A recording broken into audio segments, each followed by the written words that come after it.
that we're going to have, and we're going to wow our neighborhood. The neighborhood is always so excited and thankful and engaged, and it's a great opportunity to serve our neighbors. So be thinking about it, and you can start collecting candy now. Costco already has their Halloween candy. They already have their Christmas candy. They already have their Valentine's Day candy. Like, it's already there. It's all there. I hate this time of year for everything shows up at one time. It's the worst. Anyway, enough about that. We're glad that you're here. Our calendar is going to be filling up, and different events are going to be happening, so I'm not going to make any other announcement except to really take a look at the Second Mile Weekly. That'll keep you informed as dates change or things happen or all that kind of stuff. That's the best way to do it.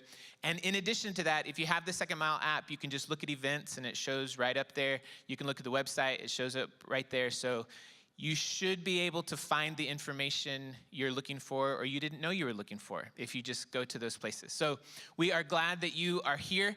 We are going to spend some time praying, and we are going to pray for the women of Second Mile, our sisters. Again, specifically for those who are at the retreat, ask that you would pray these three things. One, that they would continue to connect, and even the women that are here with us, that as those women return here and they talk with their friends and continue to talk about what God is doing, that good connection takes place with the women of Second Mile. So connection.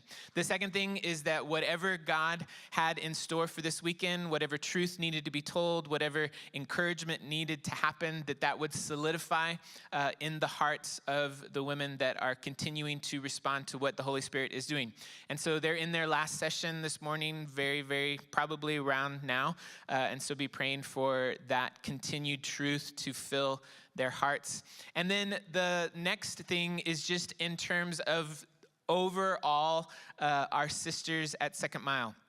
You may know needs of the women in our church. You may have a specific female in mind that is special to you that you can be praying for. And so be thinking through, what does that mean to be praying and actively praying for our sisters at Second Mile? So those three things: connection, continued engagement in the truth of who Jesus is, specific to what he's doing at the retreat, and then praying for the needs of the women that are in our lives, our sisters. So spend some time together out loud in prayer if you can, and then I'll close this in prayer after 3 or 4 minutes.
God, we are thankful that as we enter into a relationship with you, as we understand the beauty of faith, as we put our trust on the fact that you are our load-bearing wall, that you adopt us into a family of brothers and sisters who know each other, who rely on one another, who encourage each other.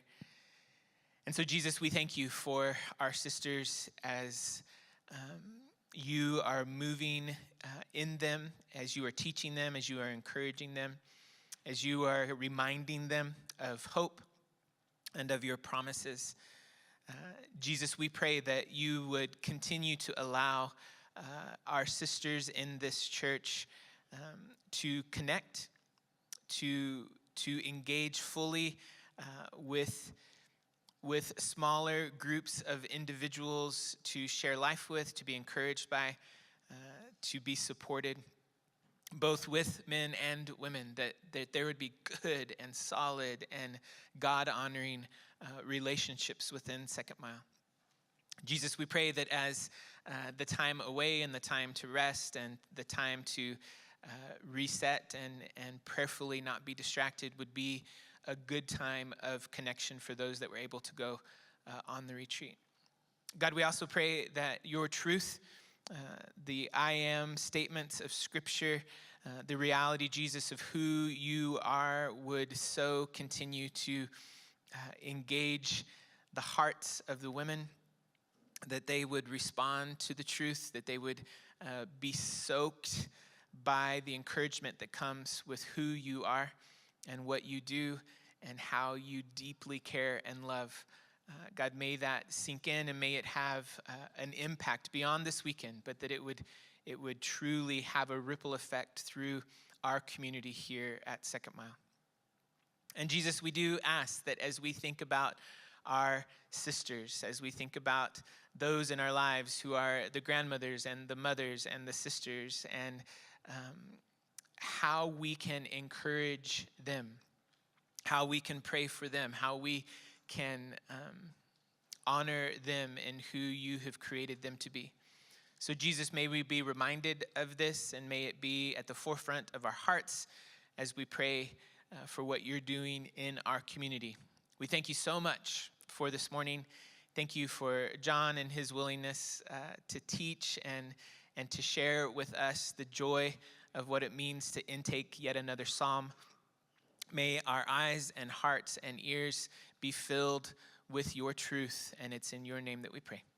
Amen.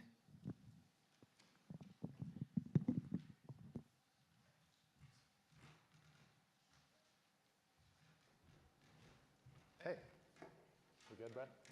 Great. Hey, I'm John.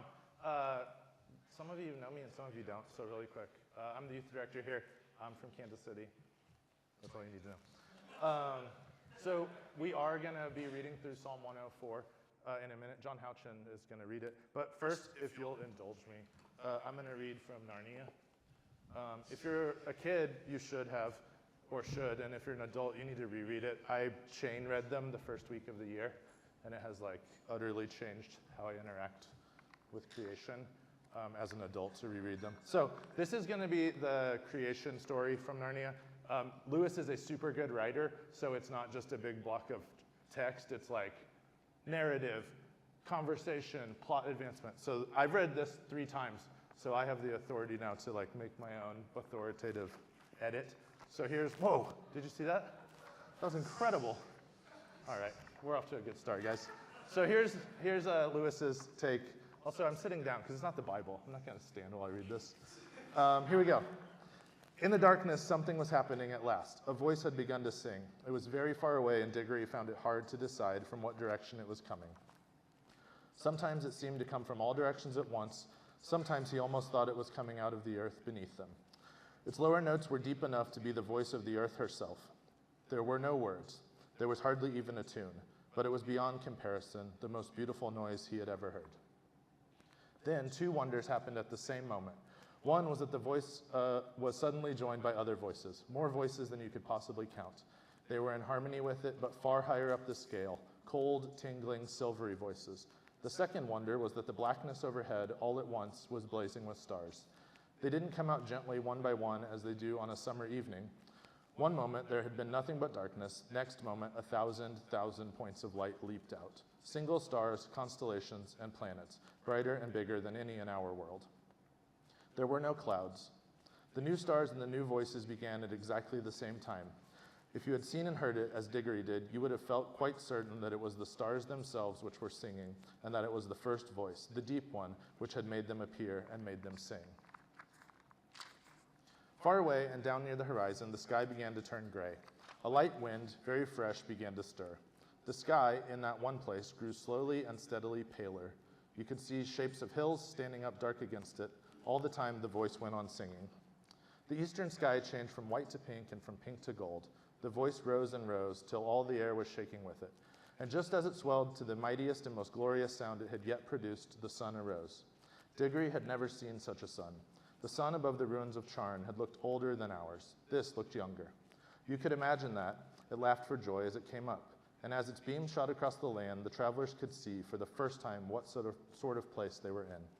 It was a valley through which a broad, swift river wound its way, flowing eastward toward the sun. Southward there were mountains, northward there were lower hills, but it was a valley of mere earth, rock, and water. There was not a tree, not a bush, not a blade of grass to be seen. The earth was of many colors. They were fresh, hot, and vivid. They made you feel excited until you saw the singer himself, and then you forgot everything else. It was a lion, huge, shaggy, and bright. It stood facing the risen sun. Its mouth was wide open in song, and it was about 300 yards away. This is the next chapter. That's what teachers do. The lion was pacing to and fro about that empty land and singing his new song. It was softer and more lilting than the song by which he had called up the stars and the sun. A gentle rippling music. And as he walked and sang, the valley grew green with grass. It spread out from the lion like a pool. It ran up the sides of the little hills like a wave. In a few minutes, it was creeping up the lower slopes of the distant mountains, making that young world every moment softer. It's a lot of text here. In a few minutes, Diggory came to the edge of the wood, and there he stopped. The lion was singing still, but now the song had once more changed. It was more like what we should call a tune, but it was also far wilder. It made you want to run and jump and climb. It made you want to shout. It made you want to rush at other people and either hug them or fight them. It made Diggory hot and red in the face. But what the song did to the two humans was nothing compared with what it was doing to the country.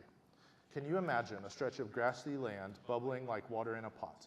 For that is really the best description of what was happening. In all directions, it was swelling into humps. They were of very different sizes, some no bigger than molehills, some as big as wheelbarrows, two the size of cottages, and the humps moved and swelled till they burst. And the crumbled earth poured out of them, and from each hump there came out an animal.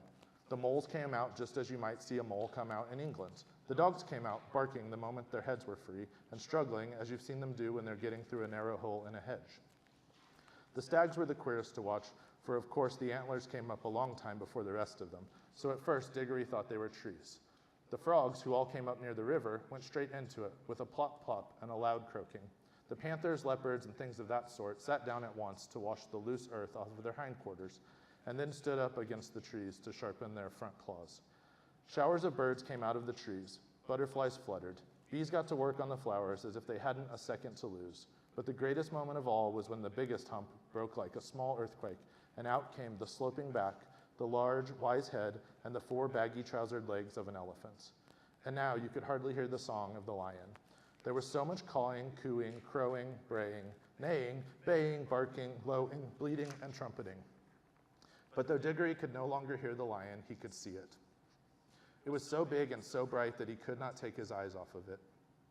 The other animals did not appear to be afraid of it. And now, for the first time, the lion was quite silent. He was going to and fro among the animals, and every now and then he would go up to two of them, always two at a time, and touch their noses with his. He would touch two beavers amongst all the beavers, two leopards amongst all the leopards, one stag and one deer among all the deer, and leave the rest. Some sorts of animals he passed over altogether, but the pairs which he had touched instantly left their own kinds and followed him. At last he stood still, and all the creatures whom he had touched came and stood in a wide circle around him. The others whom he had not touched began to wander away. Their noses faded gradually into the distance. The chosen beasts who remained were now utterly silent, all with their eyes fixed intently upon the lion. The cat-like ones gave an occasional twitch of the tail, but otherwise all were still. For the first time that day there was complete silence, except for the noise of running water. Diggory's heart beat wildly. He knew something very solemn was going to be done. The lion, whose eyes never blinked, stared at the animals as hard as if he was going to burn them up with his mere stare. And gradually a change came over them. The smaller ones, the rabbits, moles, and such like, grew a good deal larger. The very big ones, you noticed it most with the elephants, grew a little smaller. Many animals sat up on their hind legs. Most put their heads on one side as if they were trying very hard to understand. The lion opened his mouth, but no sound came from it. He was breathing out a long, warm breath. It seemed to sway all the beasts as the wind sways a line of trees. Far overhead, from beyond the veil of blue sky which hid them, the stars sang again, a pure, cold, difficult music. Then there came a swift flash like fire, but it burnt no one, either from the sky or from the lion itself, and every drop of blood tingled in the children's bodies, and the deepest, wildest voice they had ever heard was saying, "Oh man, it's so good." Okay. Narnia, Narnia, Narnia. Awake, love, think, speak. Be walking trees, be talking beasts, be divine waters. Whew. I never cry. That's like a thing, a totally unhealthy thing about me, but that one always gets me. Okay, so that's like a really beautiful creation story, right? And I kind of grew up in a denomination where we didn't really address creation. We didn't talk about it. We didn't, which I know there's the other end where it's like, whoa, and let's debate it. So I just never really had that growing up. And as an adult has become this thing where it moves me. That's just what I'll say. And I think I have been made in a way that beauty is a thing that is really important to me, and this pursuit of beauty and this acknowledgement of beauty. And to be able to lean in creation and see the sort of cyclical, forth moving creation and beauty that God has put into place, and not in a I made earth hands off, but in a I made earth hands on. I'm remaking. I'm making you new. I'm making it new. It's such an amazing thing. And then I think, I don't know about you guys, but the last couple of years have been weird. I think we can acknowledge that. I hope, right? And I think there were times in that when I just wasn't interested. The easy thing was to just be bleh. And then I think God has spoken to me through that time to say yeah, but look at the beauty. Look at what is happening around you, the things that I have put into motion from the beginning, from day one, right? And so I want us to kind of let go of whatever conceptions you have about creation, okay? I know that's hard to do for some people, but what I'll say is I don't think the psalmist was thinking about that. I don't think the psalmist was thinking are these literal days? Are these figurative days? Is this poetry? Is this history? Is it I don't think that's what's happening. I think they're in awe and they're responding to the creation that they know. And so I want us to do the same thing today. So we're going to be in Psalm 104. The title is God the Creator and Us in His Image, which I'm not going to explicitly ever talk about. I feel weird. I'm a teacher by trade, I guess. I don't know if that's true, but I'll say it. And so one thing I just want you to hear at the beginning is a lot of times we'll make up quotes and we'll say really old smart people said them, like Plutarch, and they didn't. So Plutarch once said that a student is not a vessel to be filled, but a fire to be kindled, which I think is a really good way to approach today. If I had 75 weeks, we could not scratch the surface of this psalm. So if at the end you're that was exciting, my fire is lit to go deeper, then that's great, which might mean that at just 9:35 I just stopped talking and we're in the middle, or it might mean we finish. I don't know. We'll find out. But John Houchin's going to come up here and take this microphone, and he's going to read Psalm 104. You should read along with him. You want to come up here? I got the glory. Okay. My soul, bless the Lord. Lord my God, you are very great. You are clothed with majesty and splendor. He wraps himself in light as if it were a robe, spreading out the sky like canopy, laying the beams of his palace on the waters above, making the clouds his chariot, walking on the wings of the wind, and making the winds his messengers, flames of fire his servants. He established the earth on its foundations. It will never be shaken. You covered it with deep as if it were a garment. The water stood above the mountains. At your rebuke, the water fled. At the sound of your thunder, they hurried away. Mountains rose and valleys sank to the place you established before them. You set a boundary they cannot cross. They will never cover the earth again. He causes the springs to gush into the valleys. They flow between the mountains. They supply water for every wild beast. The wild donkeys quench their thirst. The birds of the sky live beside the springs. They make their voices heard among the foliage. He waters the mountains from his palace. The earth is satisfied by the fruit of your labor. He causes grass to grow for the livestock and provides crops for man to cultivate, producing food from the earth, wine that makes human hearts glad, making his face shine with oil, and bread that sustains human hearts. The trees of the Lord flourish, the cedars of Lebanon that he planted. There the birds make their nests, storks make their homes in the pine trees. The high mountains are for the wild goats. The cliffs are a refuge for hyraxes. He made the moon to mark the festivals. The sun knows when to set. You bring darkness, and it becomes night, when all the forest animals stir. The young lions roar for their prey and seek their food from God. The sun rises. They go back and lie down in their dens. Man goes out to his work and to his labor until evening. How countless are your works, Lord. In wisdom you have made them all. The earth is full of your creatures. Here is the sea, vast and wide, teeming with creatures beyond number, living things both large and small. There are ships, there the ships move about, and Leviathan, which you formed to play there. All of them wait for you to give them their food at the right time. When you give it to them, they gather it. When you open your hand, they are satisfied with good things. When you hide your face, they are terrified. When you take away their breath, they die and return to the dust. When you send your breath, they are created, and you renew the surface of the ground. May the glory of the Lord endure forever. May the Lord rejoice in his works. He looks at the earth, and it trembles. He touches the mountains, and they pour out smoke. I will sing to the Lord all my life. I will sing praise to my God while I live. May my meditation be pleasing to him.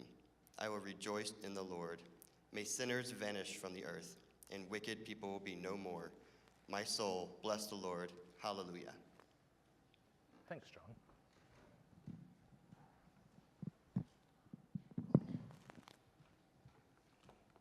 I'm going to stand now. Great. Solid. Okay, so really quick, we're going to look at verse 1, and then we're going to pause, and then we're going to talk about it for a second, and then we're going to pause, and then we're going to get into everything else. So really quick, just on your own, read verse 1. My soul, bless the Lord. The ESV and a bunch of other translations, and Matt Redman, would translate this as bless the Lord, O my soul. That was a Christian knees joke. It was good, I promise. So this is just like we're getting in this mind space, okay? That the psalmist, who is probably David, but we don't know that, is like putting himself into this place that like, for me to engage in creation, it would be insulting for me to not prepare my soul. So we're gonna look at that. Take a minute and listen to this Charles Spurgeon quote, and then I just want you to take a second and like get your mind in a place to think about engaging in the beauty of creation. This is from Charles Spurgeon's commentary on this verse. True praise begins at home. It is idle to stir up others to praise if we are ungratefully silent ourselves. We should call upon our inmost hearts to awake and bestir themselves, for we are apt to be sluggish. And if we are so when called upon to bless God, we shall have great cause to be ashamed. When we magnify the Lord, let us do it heartily. Our best is far beneath his worthiness. Let us not dishonor him by rendering to him half-hearted worship. So take a second, prepare yourself that you not be half-hearted in this. At the same time, you are going to need some paper. I'm going to ask you to draw. So there are some back there and some pens. If you don't have that, you could use this time to do that also. 1 minute, go.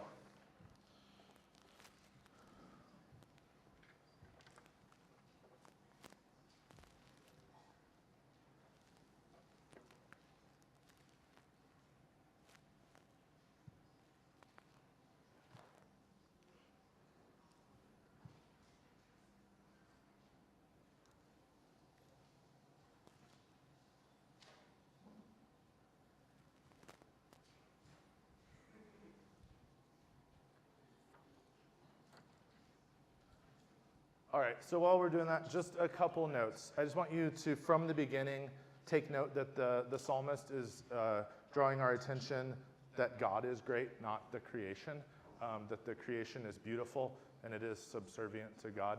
So just, you can read this like our lenses taint things, where it's like, oh, he's like, this is a worship the moon situation. That's not what's happening. Just be aware of that. And then some note on notes. Frank Zappa, you're really familiar with Frank Zappa, right? He once said like this sort of thing, like writing about art is like dancing about architecture, which means you can't do it. So we're gonna be talking about beauty. There's gonna be a bunch of stuff up here. If all you're doing is that, I think we like missed the point of beauty. So if it's big and life-changing, jot it down. And if it's not, just store it. So you don't have to be frantic about your notes. Deal? Great. Who was that? Thanks, Guy. Okay, so really quick, background info. This is probably David. We don't know that, but Psalm 103 starts and ends with the same 2 lines as 104, and 103 is attributed to David. So we get that. The tone of this is like very high and lofty because what the psalmist is talking about is high and lofty. Like it bowls out as poetry goes. This is a quote from Matthew Henry. This noble poem is thought to be very competent. That was terrible. This noble poem is thought by very competent judges greatly to excel, not only for piety and devotion, that is past dispute, but for flight of fancy, brightness of ideas, surprising turns, and all the beauties and ornaments of expression, the Greek and Latin poets upon any subject of this nature. So that's Matthew Henry saying, like, the Latin and Greek poets, they had nothing on this as poetry. A little bit of that is lost because we're in English, not in Hebrew, and I was gonna play it for you. I found this like sweet recording, but I don't have time, so. Well, I do have time because we're covering material, or we're uncovering material, but we're not gonna get to it.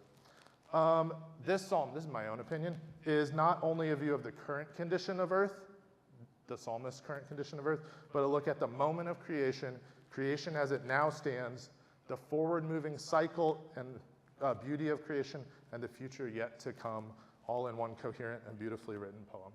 Okay, so that's where we're at mentally. That's a lot of an introduction, and we're not even done with the introduction. There's 3 basic structures that this psalm is broken up into. I think we have slides. The first one is just sort of a basic structural outline, which will be up there, which is the splendor of his majesty in the upper world. Great. Creation of the sea and the dry land. You're picking up on these things we know as creation. The provision he makes for the maintenance of all creatures according to their nature, the regular course of the sun and the moon, the furniture of the sea, which is like a sweet phrase I'm gonna start using, God's sovereign power over all the creatures, a pleasant and firm resolution to continue praising God, with which we should heartily join in singing this psalm. So that is like a generally accepted outline, not my idea. Then there are 2 other sort of approaches to which this psalm breaks down more poetically. The first is that it's split into 2 halves, sort of just like creation, with intro and outro. So the first being God in his splendor in the palace above in verses 1 through 4. Great. Then God orders creation, right? So if we look at the first half of creation, it's sort of taking these things and like getting them in the right places. That's kind of how this psalm works. Then he's filling the land and sea and air with these creatures. That's the next chunk. And then he sustains and continues creation. And then there's sort of this like rest, this implicit rest thing that's not directly mentioned, but is really cool. And then the other way you can read it is just, the psalmist is literally referencing the like 7 days. Day 1, light, day and night, which you'll see in verse 1. Day 2, the atmosphere and the firmament, which is a weird word we don't use, but we're going to today. Day 3, the dry ground and plants. 4, sun, moon, and stars. 5, birds and sea creatures. 6, land animals, climaxing with humans, which get mentioned a little bit, but the human is the psalmist. And then 7, the Sabbath. So we've kind of stirred our hearts and we have found our basic structure. So we're going to go back to verse 1. So look there. Even as like a modern reader, I think we're able to kind of quickly pick up on there being some sort of like language of the monarchy. Would we agree? Like look in the first few verses, do we see that? It doesn't say bathrobe. I don't wear a bathrobe. I don't wear any robe. But when we think of like robes, we get into that mindset of that. When we think about light in view of the Old Testament, that's sort of the description we think of when we see God, right? He's like bright and shining. Don't look at his face. All of these connections of light, okay? It says he's clothed in majesty and splendor, and the way he is clothed is in light. So we've already got our allusion back to Genesis 1:3 when God first made light. That was great. We've got 1 John, right? It says God is light, okay? So that's like a later thing, which is like my favorite thing about the Bible is like all of this coming together. It's so amazing. James 1:17, God is the Father of light. So in youth we talked about this. This is the only time, right, Jackson? Yeah. It's the only time in the Bible that God's described as the Father of light, which could be this literal, he made light, but also like the Father of light. Like the idea, the concept, the presence of light is what God is. That's bonkers. I'm sure Caleb could like explain it real good. And then God dwells in light. We can see that in 1 Timothy. So there's this like immediate like pay attention, right? Not only is God light, but he's dressed in light, right? We've got this like kind of cool thing as humans that like our clothing conceals, right? That's why I'm wearing this. It conceals who I am because that's not appropriate, but it also tells us something about who we are, right? We can look at a person and for good or bad, we're going to make an assumption, right? But also for good or bad, hopefully, if royalty walked in, there would be something about their clothing that would probably indicate that, right? If you've been like really in on the queen and now king, there is a shift in like what those people wear, right? I don't have a crown yet, but I could. Next time I will. If light itself is but his garment and veil, what must be the blazing splendor of his own essential being? We are lost in astonishment and dare not pry into the mystery, lest we be blinded by its insufferable glory.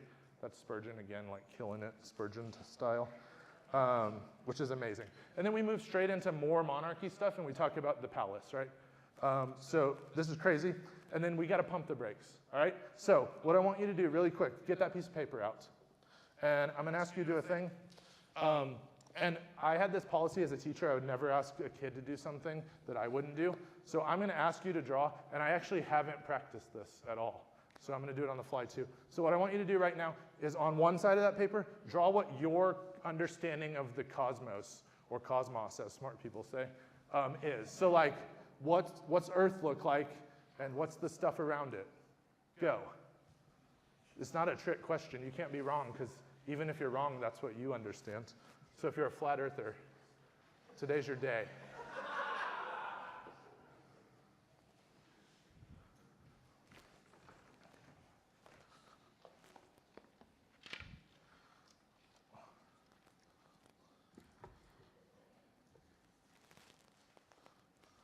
All right, so theoretically, even if you're a flat earther, you probably drew a circle. So now put like some land on there, like make it look like Earth, and then put like, where's the sun in relation to that? Which I realize I didn't tell you beforehand, so scale is out the window. Where's the moon? Where are the stars?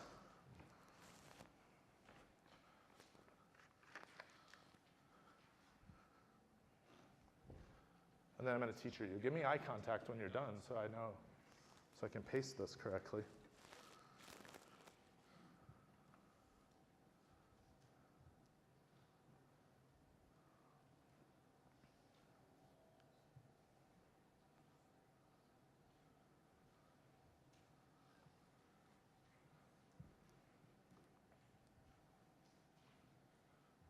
All right, so now we're going to get into the metaphysical, the weird. Add heaven to your understanding.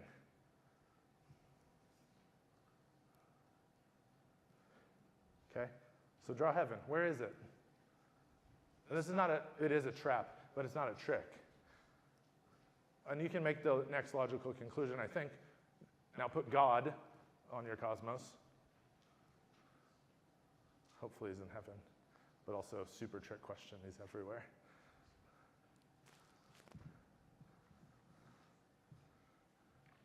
Okay, and now last one. Where's hell, the underworld? Where do people go when they die? Draw that on your map.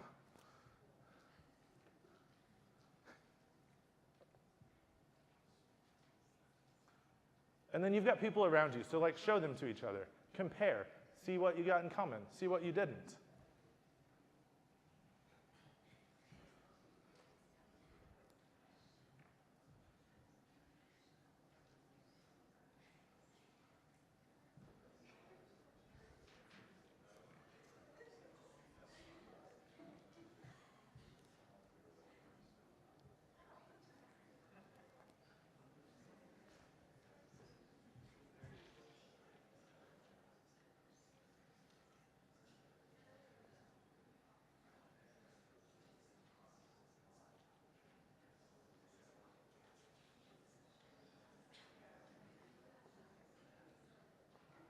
Okay, I drew this really badly on a wobbly thing, but you probably drew something like Earth in the middle as a sphere, and then the sun and the moon are like out in space with the stars, right? And like none of us have an actual conception of how far those things are apart.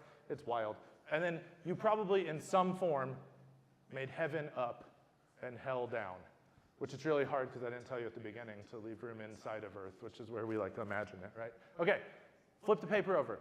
Read verses 3 through 9, and I want you to attempt to draw what the psalmist is describing.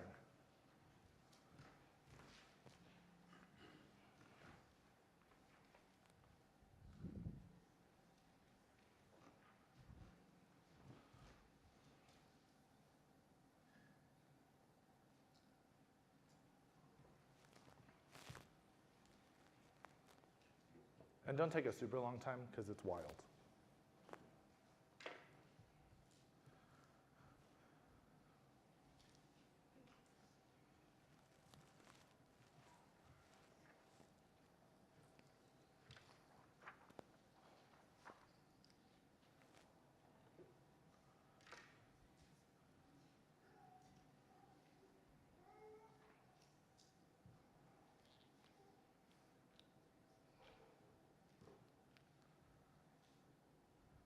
One minute.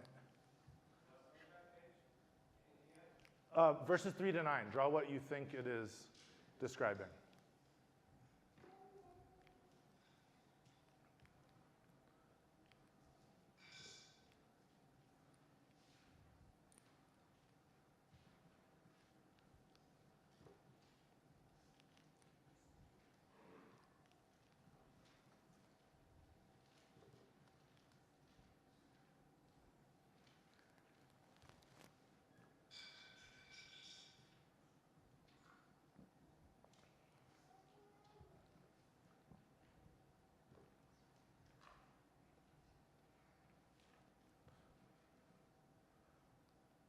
All right, wrap up, even if you're not done, because you're never done, as I repeatedly told my students for the last 11 years.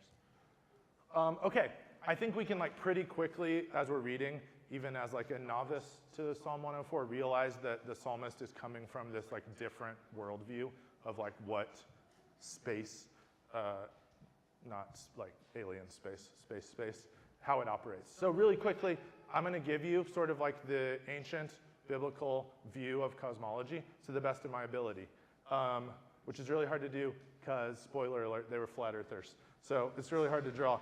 But I'm going to draw this like circle, all right? So this is Earth. And if you see any depictions of the time, regardless of culture, it's sort of this flat disk, just like we would draw Earth, but they see it as this like flat disk, which is kind of wild, but kind of not. I can believe it, right? And then there might be some mountains over here. Sorry about the microphone, like that. And we're kind of describing that. Those will often be called the pillars of the earth. If you hear text, biblical or not, talking about the pillars of the earth, that is this thing. Why do we need pillars of the earth? Well, we've got two sets, But this set below we need, because what's the earth possibly standing on? Well, it's like standing on these pillars that we're not really concerned about what they're standing on. They just are, you know? Which isn't to say people weren't having those thoughts, right? But it wasn't of their concern, right? If you've ever heard there's this like story about a guy talking to a woman about Earth, and she describes Earth as being on the back of a turtle. Also a John Green novel you may have read. And then the guy says, well, what's below that turtle? And she says, a turtle. And he says, well, what's below that turtle? And she says, a turtle. And then he says, what? And she goes, let me stop you there. It's turtles all the way down, right? There's no conception of what these go on. It doesn't matter. If we even look at Job, which I think is like this amazing thing, which Mitch will be telling you about in the next Equip plug, Job describes the earth as unshakable and built upon foundations, but hung on nothing, which is actually this like remarkably prescient view of the earth. It is to some degree unshakable and hung on nothing. It's pretty crazy. So we've got these pillars, right? So we've got these pillars, and then on those pillars, this is where it gets wild. Okay, we have an actual physical, you could touch it and not penetrate it, dome, canopy, in verse 9, that is what we would see as the sky. Okay, wild. There's a little hole up here, but that doesn't matter too much in our thing. Okay, out here, there's just this ocean of chaos. Okay, so in the ancient understanding, the further you get out from the temple, you're progressively getting to chaos. Okay, so we've got the temple, and then we get to the city, and then the edge of the city, it's a little more chaotic, and then the desert, right? The desert or the seas, both were like, that's Japanese for don't do it. Both like no-fly zones, right? The ocean is chaos in Old Testament writing. The desert is the same. If you look at the scapegoat story, right? When they take the goat, they get one, and they're like, yay, right? And then they have the other one. And we would think, like, we should kill it. That would be the thing. But they let it go into the desert because it's this understanding of, like, we are releasing sin to the area from which it must have spawned, this, like, land of utter chaos. Okay? We also have the same idea that the farther we get from heaven, spoiler, it's up here, the worse it is. Oh, that's, wow. Okay. So down here, which is as far as we can get, is Sheol, which we hear talked about all the time. And again, it's like where, the underworld, where people go. But there's no access. We don't have to worry about them coming up to the surface. It's not an accessible place. That's just where it is. It makes sense, okay? This is where it gets crazy, and for us. Above that firm canopy, the firmament, there's an ocean inside of this other thing. So all this water is here. There's this, it's crazy, right? So if you're looking at 3, it talks about God putting the beams upon the waters above, and we're like, what does that mean? Here's what it means. So this is where our idea of heaven comes from. So God built this little palace up here, where God is in his palace, above this ocean, which is above us. So we've got heaven 1, heaven 2, and heaven 3. The best heaven is the one where God is, and that's where his palace is. Out here is the bad ocean. And we've also got the same. We've got depths of chaos. Crazy. Make sense? Okay, I missed a few things. The sun, the moon, and the stars are inside of this. Again, they're not accessible, but they're inside of that dome, and they kind of go. And over here, we don't know. We don't know what happens to them. We just know the next day the sun comes back, right? It's crazy. They also would have been under the assumption that the moon itself was a source of light, which we're not. Okay, so now we're going to fly. You ready? This is crazy. Here we go. We're good. We did that. All right, verse 7.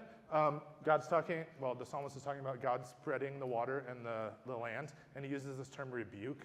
I think it's so beautiful, right?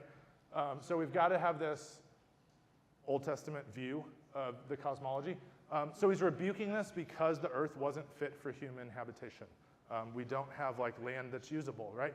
And God rebukes the waters and they move, okay?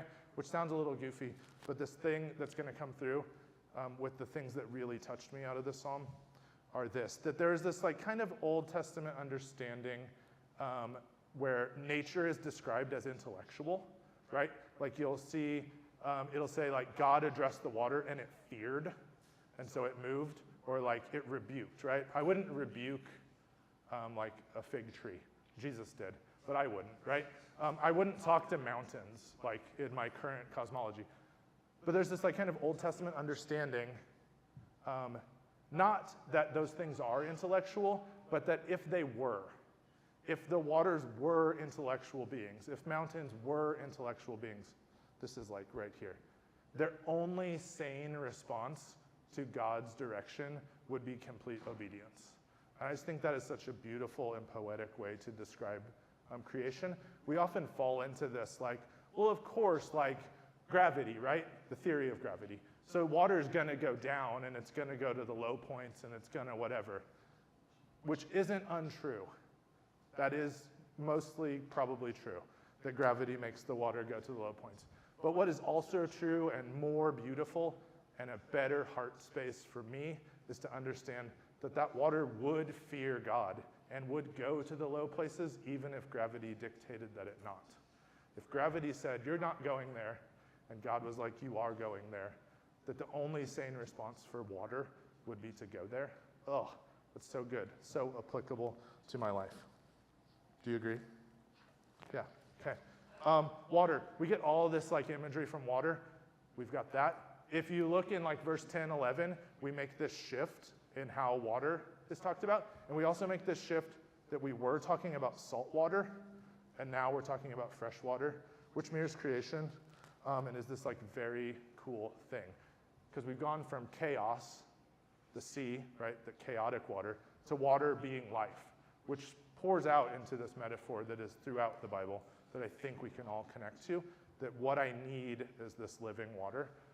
And we get that change. We even see it in the springs, that they come forth.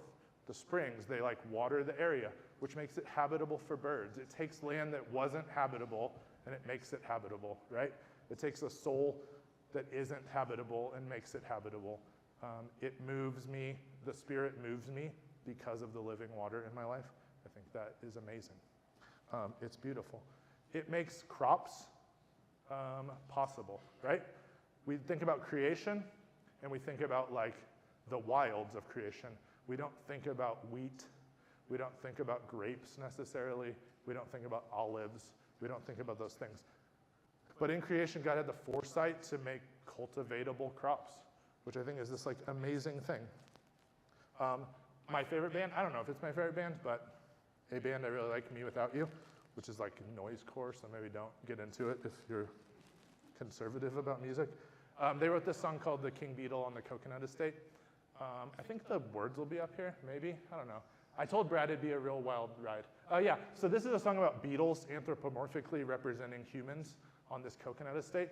And it really struck me, like this song came out when I was in college, but he fills up the ponds and he empties the clouds, holds without hands and speaks without sounds, provides us with the cow's waste and the coconuts to eat, giving one that nice salt taste and the other a sweet, sends the black carriage the day death shows its face, thinning our numbers with kindness and grace. And just as a flower and its fragrance are one, so must each of you and this Father become. Wow, okay. There's like no way, doesn't matter. There's like no way Psalm 104 is not in that. You can follow that thread. That God has seen it and has been benevolent enough to make food. There's no like scientific reason, Caleb, correct me if I'm wrong, that food has to taste good. We desire it more, but it doesn't have to be good. There's no reason, like we could be koalas. They like, not only do they only eat eucalyptus, they only desire eucalyptus. It's the only thing they want to eat. There's like no reason that that is not the world God could have made for us. But it's not. He made this world where we can take grapes and we can mash them up and we can make wine that makes men's hearts glad, as Psalm 104 says. That's amazing. He made olives and we can smash them and we can make olive oil and we could use it in ancient times to make our faces glow to reflect the glory of God. That's amazing. He made wheat and water and yeast, which is this insane thing, like that's just flying around us now and landing on things and fermenting them. That's crazy. But he made that and we can make bread. And not only is it delicious, bread is the best, but it has provided the material for the metaphors that have brought us all closer to Jesus, right? That's really hard to do with just eucalyptus. It's hard for God to be the eucalyptus and the eucalyptus and the eucalyptus, right? But to be the bread and the wine and the olive oil that lets me reflect his glory, that's incredible and so benevolent of him. And also just whatever. Guys, you should enjoy food.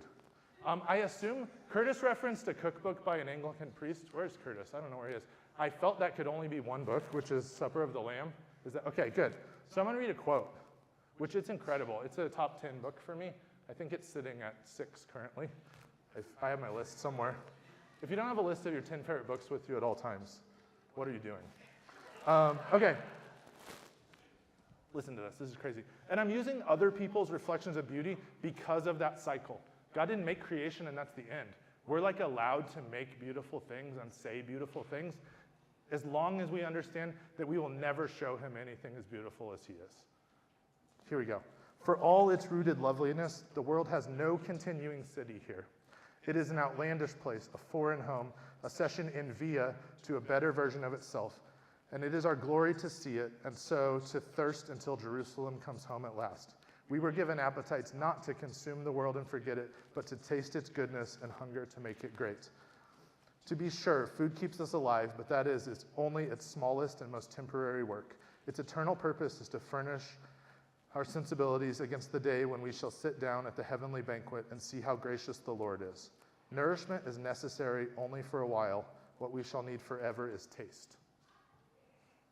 Way to go. That was incredible. Okay, we're really low on time, so I'm going to skip to the part that I just was mind blown. It's after halftime. My notes say halftime, but that's fine. Moon and the sun, this part. Okay, so we have to take a look at this from ancient perspective. Every other civilization that the psalmist, the Israelites, whatever you want to describe them, would have interacted with, saw the sun and the moon as what? Gods, actual physical gods, or at the very least connected directly to deities, right? And so the psalmist is saying, you made the moon to what? I'm a teacher, you have to respond. What? Mark the calendar, mark the festivals, okay? So there's this flip, and it's so good. It's such a punch in the gut to gods, right? So what the psalmist is saying is hey, everyone else, we're assuming you're all Hittites, okay? Hey guys, you know that thing, that God that you worship as a God, not only is it not a God, but it is in service to the actual God. That's big. That's a real poke in the ribs. That's level 1. Level 2, it says it's to mark the festivals, okay? So now we're not Hittites, we're ancient Jews. What are the festivals for? Worship, someone say it? Yeah? All of the festivals that the calendars marked for the Jews were moments to stop and reflect on God and his glory and what he had done for them. So from the creation, God was so good to us that not only did he make the moon and it's beautiful, he made it as this thing that perpetually, every day it's going to do this, and every day the sun's going to come up. And if we count them, and we count when they go full, right, which has had to be this crazy thing a long time ago. You're the moon, it's going woo, woo, and then when it's full, it's what a sweet day. If we count those full moons, it's going to remind us to look upon the glory of God. God didn't have to do that. There didn't have to be a reminder. That's good. That's good. God is good. Okay. I'm just going to stop there. If you look at the last, end of it, we're going to call that the moment of rest for the psalmist, okay? It's his chance to look at creation and rest in it, just like God did, okay? And so I'm going to give you just a couple minutes. I want you to look at your actual world, not what the psalmist says, because it's beautiful, but what have you seen? What beauty have you experienced in creation? And that might be a hike, and that might not be. That might be a meal. That might be a Caravaggio painting. I don't know what it is. It should be a Caravaggio painting. Talk to me afterwards if you want. But take a minute and reflect on the beauty that you have experienced through creation. And then in a couple minutes, I think Bryce is going to come up and lead us in worship. Thanks a lot, guys.